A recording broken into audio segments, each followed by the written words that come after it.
Hi there, I'm Wild Humphrey. They call me the Fact Master because I'll tell you all those things you never knew you didn't know. Some that you do, and I'm back with a fact for you today. Now, one of the most famous years in British history was 1066. Everybody knows this was the year that the Battle of Hastings took place in England. But there's a lot more to 1066 than that. And it all started with the change of a king. Because at the turn of the year, Edward the Confessor was King of England. But 5 days in, Edward succumbed to his illness on January the 5th. He left no son and heir, so the very next day, a guy named Harold Godwinson got to London as fast as he could and was crowned King of England. Now he was very happy with this, but there are a few people that weren't, namely Harold Hardrada, Viking, and a guy named William, Duke of Normandy. But nonetheless, Harold was undeterred. He was going to stay King of England, and he was a true warrior king himself. Now, things were going along. He knew that it was a bit of unease here and there, and then things started to come to a head later in the year. On the 20th of September, Harold Hardrada invaded England, and with him he brought Harold II's brother, a guy named Tostig Godwinson. Obviously, Harold and Tostig weren't getting on too well, which is why Tostig sided with Hardrada.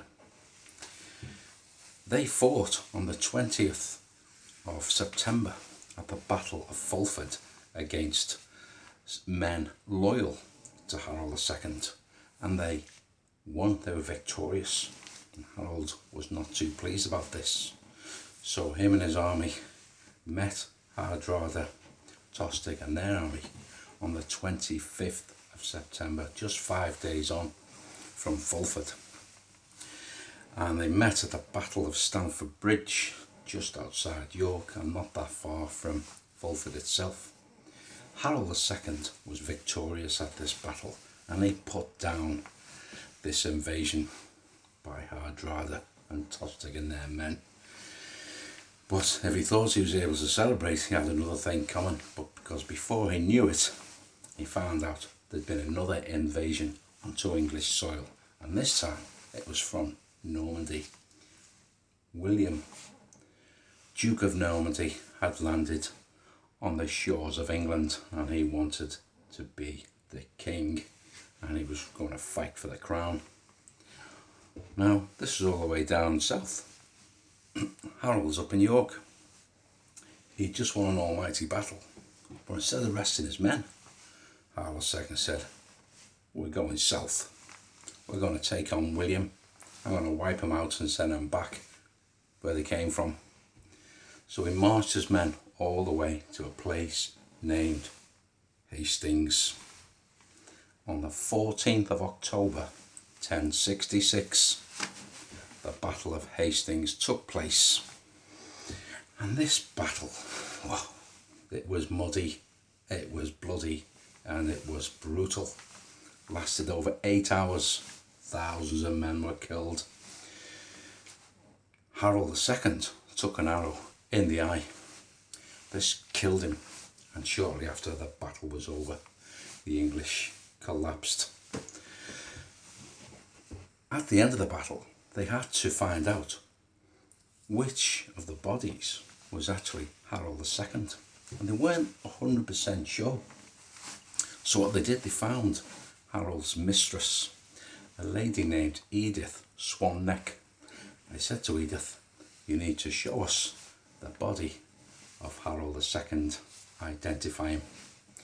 So Edith did just that, pointed him out. That was the end of the English king that day. His reign hadn't even lasted a year. 10 months in, it was over. William the Conqueror, as he became known, didn't actually become King of England straight away. There was another claim to the throne, but that was overthrown pretty quickly, and William the Conqueror, or William the First, was crowned King of England in 1066 on Christmas Day, and that's a fact. And he ruled until the 9th of September 1087, the year after he had written the Domesday Book, and that's a fact. He actually died in France, William, for all his needs to be King of England. He died in his homeland. Anyway, that's just a quick little insight for you for 1066. There were 3 battles, 3 kings, and they say 2 out of 3 ain't bad. Well, for Harold II, it wasn't good, and that's a fact. And Wild Humphrey, the fact master, I'll tell you all the things you never knew you didn't know. I'll be back soon. In the meantime, take it easy.